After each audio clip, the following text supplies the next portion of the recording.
जालौन में क्रूर अपराध और छल का हिसाब दशक बाद हुआ। 2 अलग अलग फैसलों में 4 अभियुक्तों को सजा।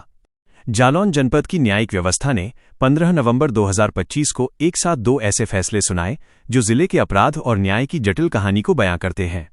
ये फैसले बताते हैं कि न्याय कठोर हो सकता है, पर उसकी राह अक्सर लंबी, बोझिल और मार्मिक होती है। ये कहानी है टूटी हुई मासूमियत, आर्थिक छल और न्याय की चौखट पर हुए दशकों के इंतजार की। यह कहानी सिर्फ 2 न्यायिक फैसलों की नहीं है, बल्कि टूटे हुए भरोसे, छली गई मासूमियत और न्याय की चौखट पर सिसकते दशकों की है।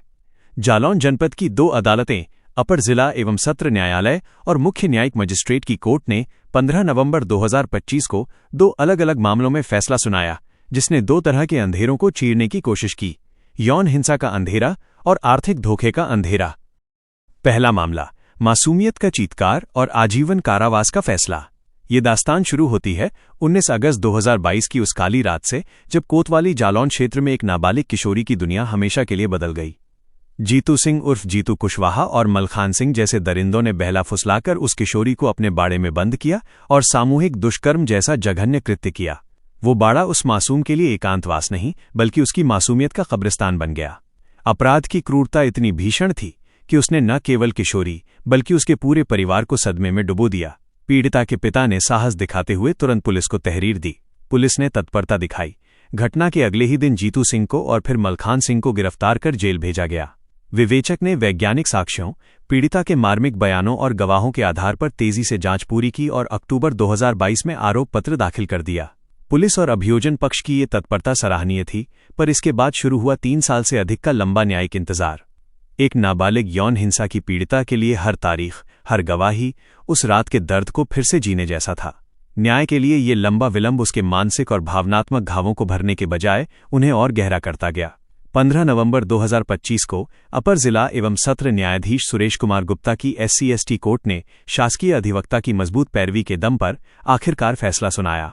अदालत ने समाज को कड़ा संदेश देते हुए दोनों दोषियों को सश्रम आजीवन कारावास की सजा सुनाई। अदालत ने स्पष्ट कहा कि ऐसे जघन्य कृत्य समाज में असुरक्षा की भावना बढ़ाते हैं और इन पर कठोर दंड ही प्रभावी रोक है। सजा के साथ ही दोनों पर 62 हजार रुपये का अर्थदंड भी लगाया गया, जो पीड़ितों को कुछ आर्थिक संबल देने का प्रयास था। लेकिन क्या ये छोटी सी राशि उस अकल्पनीय क्षति और 3 साल के मानसिक आघात का पर्याप्त मुआवजा हो सकती है? यह प्रश्न न्याय की अपूर्णता को दर्शाता है। दूसरा मामला, भरोसे का टूटना और दशक भर का इंतजार। ठीक इसी दिन जालौन में दूसरी अदालत मुख्य न्यायिक मजिस्ट्रेट CJM अभिषेक खरे की कोर्ट ने भी एक दूसरा महत्वपूर्ण फैसला सुनाया। ये कहानी जनवरी 2015 की है, जब उरई कोतवाली क्षेत्र के दीपक कुमार को रमनदीप सिंह और करुणेश शर्मा ने अपने जाल में फंसाया। ये आरोपी दिल्ली और सहारनपुर से आकर फर्जी बॉन्ड और कूटरचित दस्तावेज बनाकर लोगों को चूना लगा रहे थे। ये सिर्फ पैसों का नुकसान नहीं था, बल्कि एक नागरिक का वित्तीय व्यवस्था और मानव भरोसे से मोहभंग था। दीपक कुमार ने कोतवाली उरई में तहरीर दी, जिसके आधार पर पुलिस ने भारतीय दंड संहिता की गंभीर धाराओं धोखाधड़ी 420, जालसाजी 467, 468, 471 के तहत 2015 में मुकदमा दर्ज किया। 2016 में गिरफ्तारी और आरोप पत्र दाखिल होने के बावजूद न्याय की प्रक्रिया लगभग 10 साल तक खिंचती रही। ये न्यायिक विलंब का शिखर था। एक आर्थिक धोखाधड़ी के मामले में जहां दस्तावेजी साक्ष्य मौजूद थे, वहां पूरे 1 दशक का समय लगा। इस लंबी अवधि में वादी दीपक कुमार को न्याय की आस में अनगिनत चक्कर लगाने पड़े होंगे। उसका जीवन इस कानूनी बोझ और मानसिक तनाव के तले दब गया होगा। सवाल उठता है कि क्या इस लंबे अंतराल में आरोपी जमानत पर बाहर रहकर अन्य लोगों को ठगते रहे होंगे? न्याय का धीमा मगर कठोर प्रहार। जालौन पुलिस, अभियोजन पक्ष और कोर्ट पैरोकार की दशक भर की सतत और प्रभावी पैरवी ही थी, जिसके कारण 15 नवंबर 2025 को मुख्य न्यायिक मजिस्ट्रेट अभिषेक खरे ने फैसला सुनाया। अदालत ने दोनों अभियुक्तों को दोषी मानते हुए 7 वर्ष कारावास की सजा और प्रत्येक पर 7,500 रुपये का अर्थदंड लगाया। यह फैसला साबित करता है कि आर्थिक अपराध, भले ही उसमें शारीरिक हिंसा न हो, समाज के लिए गंभीर खतरा है और कानून की नज़र में बख्शे नहीं जाएंगे। जालौन की इन दोनों कहानियों का निचोड़ ये है कि दोषियों को सजा जरूर मिली है, जो कानून के शासन की जीत है। लेकिन इन फैसलों ने न्यायिक विलंब और पीड़ितों के पुनर्वास पर गंभीर सवाल खड़े कर दिए हैं। चाहे वो मासूमियत पर वार करने वाला 3 साल का इंतजार हो या भरोसे को तोड़ने वाला 10 साल का संघर्ष, दोनों ही मामलों में न्याय मिला, पर समय पर नहीं।